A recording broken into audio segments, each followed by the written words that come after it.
Why have there been so many plane crashes recently? Yeah, Loki, there's never been a time, bro, where I've been more scared to ever hop on a plane until this year.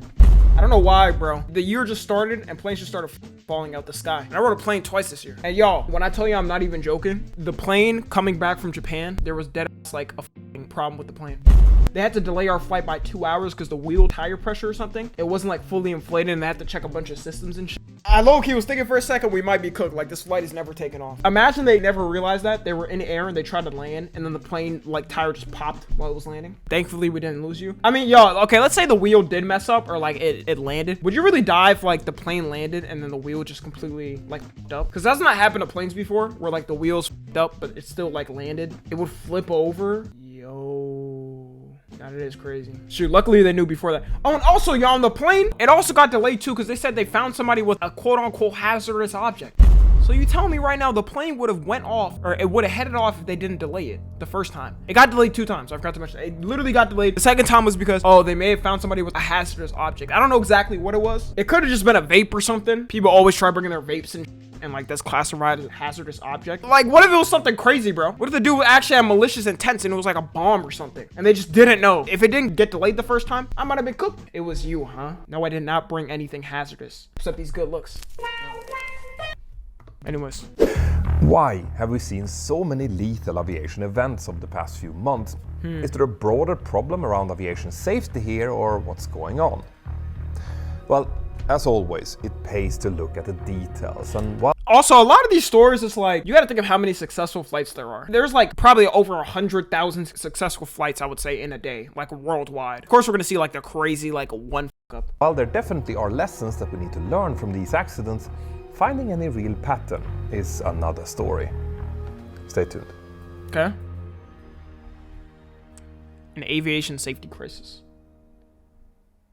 The end of 2024 and the beginning of 2025 have been extremely difficult for the aviation industry. The string of terrible news started with Azerbaijan Airlines flight 8243, which crashed as its crew were attempting an emergency landing at Aktau in Kazakhstan. This happened on the 25th of December, and since then, Kazakhstan's investigation authority has released a preliminary report, for now only available in Russian, confirming some of the details that we already had, as well as giving us some new ones. Watch it be a Boeing? Like we knew from early on, the aircraft's pilots had faced quite difficult weather conditions, plus a lack of GPS for navigation due to jamming and spoofing, as they were... Spoofing? Did they get hacked? What is spoofing? Wait, plane spoofing in the context of aviation refers to a security threat where an aircraft's GPS or other navigation systems intentionally tricked into receiving false position data, potentially leading to danger. So you're telling me planes could get hacked? Man, I might have to start only riding boats now. I'm not going on no plane, bro, in the middle of nowhere, bro. Anonymous decides to hack the plane and take it down. Dude, I'm taking boats only from now on and cars places. Everything else, y'all won't see me there. Hey guys. Tom NFG here. You know, only half of you guys are subscribed and even less of you guys have noties on. I hate to be a burden, but you know, I really appreciate it if you hit that sub button and the little bell next to it. You know, it doesn't take long. I know you can get mixed up in the algorithm and everything. But yeah, also tune into the streams. You know, we have a lot of fun over there. I'm telling you, we have a lot of parties going on over there. Yeah, that's it. Bye. Damn. Flying towards their original destination, Grozny, Russia. They initially made 2 unsuccessful attempts to land and were then contemplating a third, but on top of their GPS issues, it also seems like even some of the ground-based nav aids didn't work properly. Wow. At the time, there were reports of Russian forces being on the lookout for Ukrainian drones in that same region, and as the crew flying the Azerbaijan Airlines jet were planning their next move, their cockpit voice recorder registered what the preliminary report described as a sonic boom. Oof. Soon after that, first one, then... Bro, just what is your thought, though, when a plane is going down and you're in it? You just know you're cooked, bro. I don't know. I might just take the risk and just jump out that shit. I know I'm dead if the plane is just nose diving. Maybe by chance I jump out, I land in some, like, hay or, like, some jello. Nah, if I know I'm cooked, might as well just risk it. All 3 hydraulic systems dropped to 0 or near 0 pressure, and the aircraft's primary control surfaces became fixed at a neutral position, where they remained for the remainder of the flight. And if that wasn't enough, the aircraft's cabin also depressurized. In the confusion, the crew couldn't really be sure about what had actually happened to their aircraft. The cabin crew informed the pilots that 2 seats had just exploded, which the pilot then reported to The fuck? ATC along with a possible bird strike. They then asked for a diversion elsewhere in Russia, including to Mineralny Vody and Makshakala, but according to the interim report, the weather at both of those alternates was far from favorable. The pilots then initially decided to return to their origin airport in Baku before inquiring about weather conditions in Aktau, Kazakhstan instead. See, that's the thing that's all scary about this. This is a lot of times, bro, it be by like human error. That's why a lot of like the planes and stuff go down, bro. Even the, what was it called? Apollo 11, right? That was the original NASA thing that crashed. No, it's not Apollo 11. It was another one. The Challenger. Yeah, the Space Shuttle Challenger disaster. Bro, that happened. And the thing is, they literally knew that there might be something going on, but they said nah because they wanted like it to be a big event and they planned it. Bro, the event. You're talking about people's lives. They knew something was going on potentially, but they just let it slide because they were like, nah, we planned this out too much. People aren't anticipating this too much. Dude, that. The astronauts did not deserve that either. Like, all the engineers right there should have been arrested, especially the ones that literally said they knew something may be wrong and they just let it go. And that's where the crew ultimately decided to divert to. By that point, they had already informed air traffic control that they had lost all of their primary controls and could only fly the aircraft using differential thrust on their engines. So that's what they did as they crossed the Caspian Sea towards Aktau. The crew were able to lower their gear and even extend some flaps as they got closer to Aktau, but they were obviously still struggling for control. And at time 06:27 and 58 seconds UTC, about 1 hour and 15 minutes after what now looks like a missile strike over Russia, the Embraer E190 finally impacted the ground about 5 kilometers away from the nearest runway at Aktau Airport. Among the 62 passengers and 5 crew on board, 35 passengers and 3 crew, including the 2 pilots. Bro, rest in peace, but people survived that? Bro, that should just show you God is real. Nigga, they were in the middle of a desert and nowhere and just crash landed and people survived? Half the people survived? Their lives. Now, I will eventually examine this event even more closely when we have a final report on it, but for now, I can only tell you that I think that it looks incredible that these pilots were able to keep this crippled aircraft in the air and under control for as long as they what's going on here? did. Is this a flight? And on top of that, also managed to get it close to an airport before losing controls. It likely saved a lot of life. Again, remember, they just had differential thrust of their engines to work with, and we now know that in addition to the rear of the fuselage, which was likely hit by missile fragments, at least one of their engines and associated wings was also showing similar damages. Now, after that tragedy, only 3 days later, in fact, a PAL Airlines de Havilland -8, operating as Air Canada Flight 2259, suffered a gear collapse as it landed on runway 24 in Halifax, Canada. That's crazy. That's what I would have had then happen, right? The landing gear. The left engine and wing both ended up contacting. If I'm on a plane and it starts doing this, I'm praying immediately and thinking I'm dead. There is no way I look to the left of the window and see an engine on fire and I'm like, yeah, I'm good, I'm landing, I'm surviving. Hell no. Impacting the runway with fire and sparks flying off as the aircraft completed its nighttime landing, and it would later turn out that the aircraft had actually suffered a blown tire on departure, which wasn't noticed by the crew nor by anyone else at the departure airport. The imbalance of that blown tire then caused a vibration which eventually unlocked the gear leg upon landing. Fortunately, all 73 passengers and 4 crew. Okay, let's go. See, that's good. That's what we like to hear, bro. Yo, y'all think if this ever happened to you, like y'all had like a little hiccup, you could just never ride a plane? I think I would genuinely have the notion is I'm just never traveling again.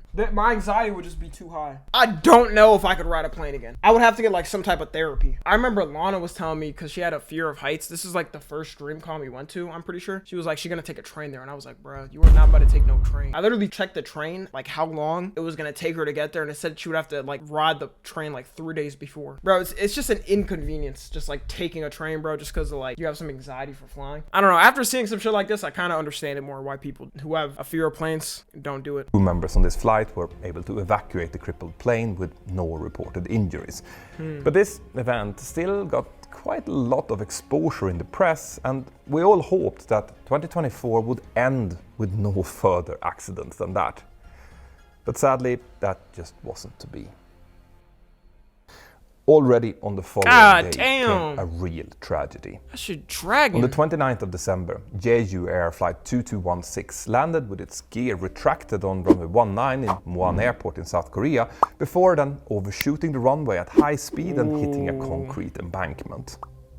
Of the 175 passengers and 6 crew, only 2 crew members in the Yo, rest in peace, bro. 2 survivors? That's sad. rear of the aircraft managed to survive the devastating crash and subsequent violent explosion. Again, this is a story that we will know more about later when the final report is ready, but there are already some misunderstandings about some key details here, which is why I have decided to release a rare preliminary video over on Mentor Pilot about it. And in that video, I will cover the findings of the preliminary report and give you a deep dive into the systems and procedures that would have been involved in an event like this, but obviously still without speculating on the exact cause. If this video is released when you watch this, well, then you can watch it here. After the tragedy in South Korea came another high-profile event, which thankfully didn't claim any lives, but it did destroy the aircraft that was involved. Damn. This happened to Air Busan flight 391 in South Korea again, which had been planned to operate over to Hong Kong on the 28th of January this year. This flight was being pushed back for departure when a fire suddenly started near the rear of the passenger cabin, initially for unknown reasons. The pushback was immediately stopped, and the continuing smoke and fire eventually made the crew decide to evacuate the aircraft using the emergency slides. Everyone made it out safely, but there were 4 injuries caused by the evacuation itself, which is always a possibility when we make the decision to evacuate. Now, unfortunately, I know people were fighting to get off too. Could you imagine there's a fire in the plane and then immediately the exit doors open? I'm sorry, I'm gonna have to push everybody out the way. It's my life, dude. Unfortunately for the poor Airbus, airport firefighters couldn't get the fire under control until a full hour and 15 minutes after it started, by which point the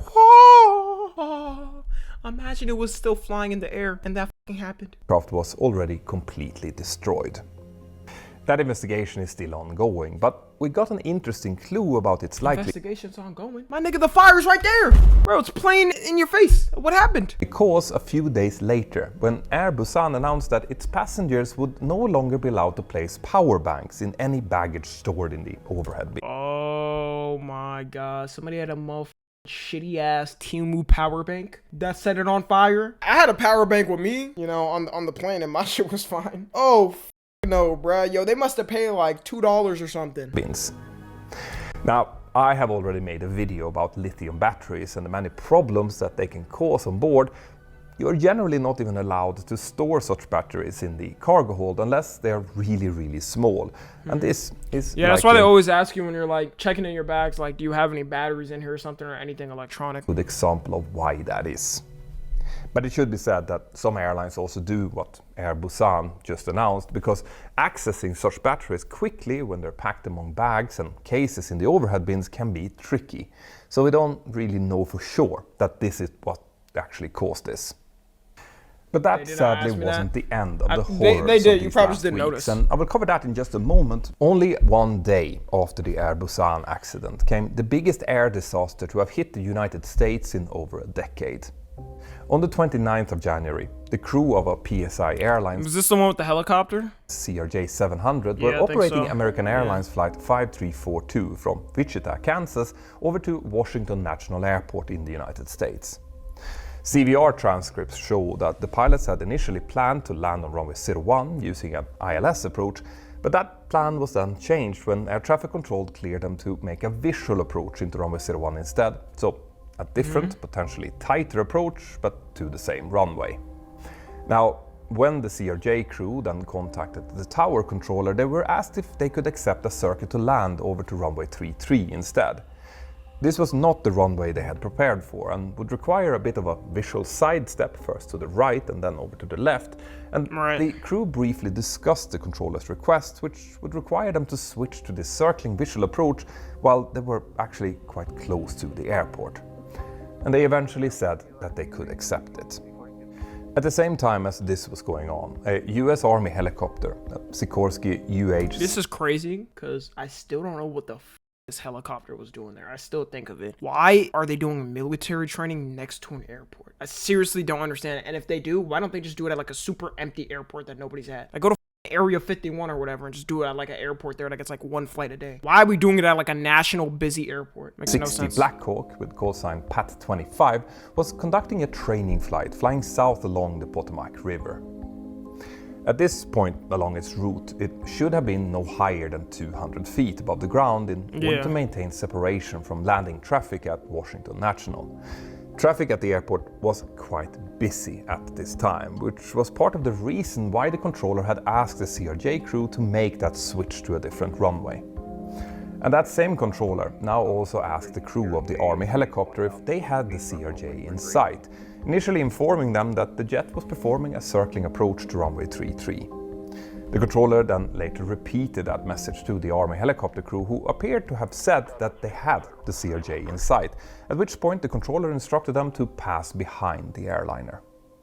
Now the helicopter was communicating on a UHF frequency. It's so crazy how much communication has to happen with planes. Like, you probably got to communicate with like 5-6 different sources before you could even land. Just you got to communicate with the other planes that are landing before and after. God damn, bro. Yo, pilots deserve to really be paid more. They get paid a good amount, bro, but like, bro, there's no reason. And I don't know, Sophie Rainey's making like $50 million and a pilot makes like $200,000, dude. Up their salary. Dude, just even looking at the control thing, like the control box or whatever, it looks so confusing. Frequency and the aircraft on a VHF frequency, so they wouldn't have heard each other's transmissions, only the controllers. It's also like 90 hours a month. Yeah, I'm assuming they probably don't gotta work like crazy. Probably gotta do maybe like 10 flights a month. 75 hours of flight time per month, along with additional 150 of other duties. Okay, so never mind. They're basically working the same type of hours pretty much as like the average person. They gotta work a lot. Having to take care of hundreds of people's lives should be paid a lot. Yeah, exactly. The CRJ was equipped with TCAS, which could see the helicopter, but at this low altitude, traffic resolutions are generally inhibited to avoid giving dangerous maneuver instructions close to the ground. For this reason, the CRJ pilots only got a TA, a traffic advisory, simply saying traffic. And unfortunately, they didn't have a chance to see the helicopter until it was too late. According to the NTSB, the pilots only had time to slightly increase their pitch before impacting the helicopter at an altitude of 325. It's crazy how dark they are too. Because like, you can't really see a plane like that, especially when there's like clouds and stuff. Cannot see the plane at all. 5 feet plus minus 25 feet or so. There were 60 passengers and 4 crew on board the CRJ aircraft, plus 3 people in the helicopter, all of whom were lost in the mid-air collision and the subsequent crash into the Potomac River. This was the first crash of an American-registered passenger airliner on American soil since the Colgan Air crash back in 2009. As we're recording this, there is still a lot of discussion about the altitude that the helicopter was flying at and the way that the helicopter's altitude appeared in the displays used by air traffic control. And there are several other factors that might have played a part in this, like the workload of the air traffic controllers, the possible use of night vision goggles by the helicopter crew, as well as many other things. Now, I am sure that the final report into this disaster will have far-reaching effects for aviation in the United States and beyond as well, and I will obviously cover it over on Mentor Pilot when the final report is finally released, likely about a year or even more from now. But even this wasn't the end of... Bro, like, no amount of pay, bro, could ever make you feel, like, good about that shit. That's gotta be, like, the worst feeling. Hearing somebody you love or a friend died in a plane crash, there's, like, nothing you could do. Of the horrors. Only 2 days later, the stream of tragic aviation news continued, this time with the crash of a Learjet 55 in Philadelphia, United States. This time, it happened to a medevac aircraft, which was returning its 4 passengers, a doctor, a paramedic, a pediatric patient and her mother, to Mexico. So, including the 2 pilots, there were 6 people on board the flight, which had left Philadelphia to go to Tijuana International with a quick stop for fuel in Springfield, Missouri. The flight, with call sign Mediservice 056, took off using runway 24, initially climbing quickly before entering an overcast cloud layer at around 600 feet above the ground. But then, for unknown reasons, the rapid climb very quickly changed over to a very rapid descent instead, with over 11,000 feet per minute. The aircraft reached a ground speed of 245 knots before finally impacting the ground, and in addition to the 6 occupants, another person on the ground was also killed and at least 19 others injured. Bro, imagine just driving and a plane comes out of the sky. That'd be the scariest shit. Y'all ever think that when you were younger? You're like, yo, a plane could crash into my house at any time. That fear hasn't really stopped. If you think of it, it could literally happen right now. There's nothing you could do. I always used to think that, bro. Like when planes were flying over the sky or whatever, or helicopters, I'd be like, yo, this could really happen right now. The crash. The impact was extremely violent and created a huge What if you're that 1 in a million? Nah, it's gotta be higher though. Only 1 in a million? Probably like 1 in like 10 million or something that ever happens. crater. I used to live near a military base. My parents' house, so I would hear a lot of helicopters and stuff, which made it even worse. Aircraft completely disintegrated. So finding out the ultimate cause is going to be stiff work for the investigators, even though the latest news says that the cockpit voice recorder have been recovered. Now, all of the events that I've just described happened in little over a month. So what does this all mean? Is there anything that we can infer from them? Well, a group of accidents like this, as tragic as they are also an example of why we should never speculate on the causes before we have all of the facts. Looking for familiar patterns in events around us is part of human nature. It's how we justify and make sense of our surroundings. Yeah, it isn't one thing. It's just like human errors and stuff going on. I don't think it's fully, even though Boeing has been like making some shitty ass planes and stuff. It's not just because like Boeing planes are bad or something. It's a lot of human errors. And at a first glance, a list of accidents like this on its own can make people who are nervous flyers extra nervous, because obviously it looks like something is going on. But are there really any patterns here? One story involves a skilled crew that managed to keep their jet under control for well over an hour after at least one anti-aircraft missile had been fired at them, leaving them without any primary flight controls. Now, flying over active war zones is dangerous for sure, so that in itself isn't really something new. This is something I was thinking too, because I was looking at my flight path from Japan back to the US, because we were going from the US to Minnesota, and then we went from Minnesota back to Texas. But the only place we were able to land after we passed all the places was Russia. And it's like, does Russia allow Japanese planes to land there if there's an emergency? What if an emergency happened and they're just like, no, you can't land here? Would just be cooked? Or even like, what if you're an American plane and like you're flying over Russia and you have to make an emergency landing? Will they let you? They probably allow it. Yeah, I'm gonna assume that's happened before. There's no way they just be like, no, you're dead. That would be crazy work. Maybe North Korea. Yeah, North Korea would do some shit like that. North Korea would be like, oh, that's crazy. Yeah, your plane's getting shot down. The second story involved a burst tire that went unnoticed, which caused further aircraft damage, expenses and drama, but no fatalities or even injuries. And the following one, the Jeju Air crash, certainly raises a lot of questions about certain aircraft systems and maybe even about airport design, but it doesn't really share any traits with the other accidents. The same also goes for the other South Korean event involving the Air Busan aircraft fire, even though it is likely an important reminder that we need to take lithium batteries seriously. Now, the Washington National... Bro, they don't got an alternative source for lithium batteries, like lithium batteries? I don't know. Make up a new chemical. Why are we even using them still? All you hear is bad things about lithium batteries. Make up something new. Come on. Mid-air collision, like the Jeju Air crash, is very important in itself, and things like airport congestion or ATC staffing levels are already being discussed as a result. But again, there is little or nothing to connect this event with the others, and the same goes for the medevac Learjet crash in Philadelphia. Now, I want to be absolutely clear here. I am not belittling or dismissing any of these events in any way, but I don't think a majority of people are doing that. When it comes to seemingly obvious problems that we've discussed before, like congestion and ATC staffing levels in many US airports, we must clearly separate facts and speculation here and not jump to conclusions. You see, using common sense in cases like this very rarely works. To further understand why that is and why it's so important, we should consider the two Boeing 737 MAX crashes that happened back in 2018 and 2019.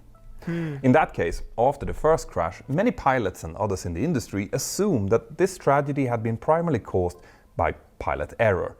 I know that because I was actually one of them who assumed that very thing.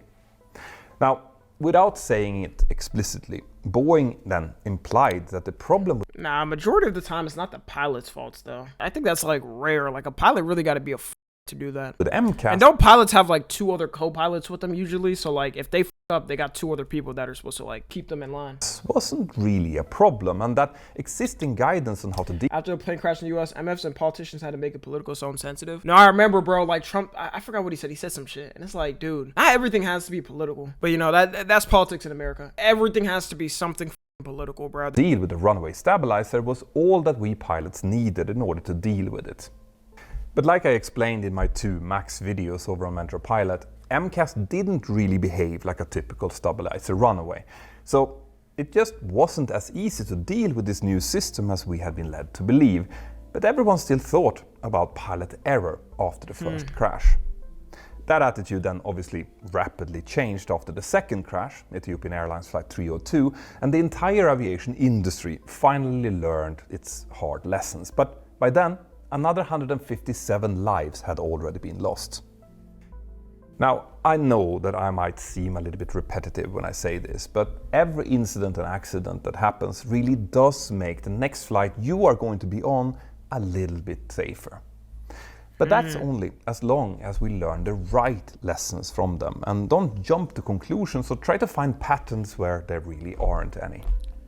Now I made... Yeah, bro, we're in like the safest time of really like a lot of shit, bro. Even driving. Cars literally have like, my car has it's like an emergency automatic brake. So if like potentially it can detect it, sometimes it may not. I don't know. I haven't gotten in a serious crash. If I'm close to like a serious crash, it'll immediately like stop it. Like it detects it, you know? Which is why I'm like less worried for a lot of stuff, but you never know also. If it was like the 80s or some shit, I don't know how niggas like weren't scared of things back then. Bro, cars were like bricks. Like you get in a crash, bro, and you're getting like flown around your car, planes. Nah. I did another video recently where I highlighted a potentially serious issue with the engines used on the Boeing 737 MAX as well as on several other modern airliners. And that is an issue that could cause dangerous smoke events in the case of a bird strike. But where the authorities, in my view, doesn't seem to be acting as fast as they should, or even at all.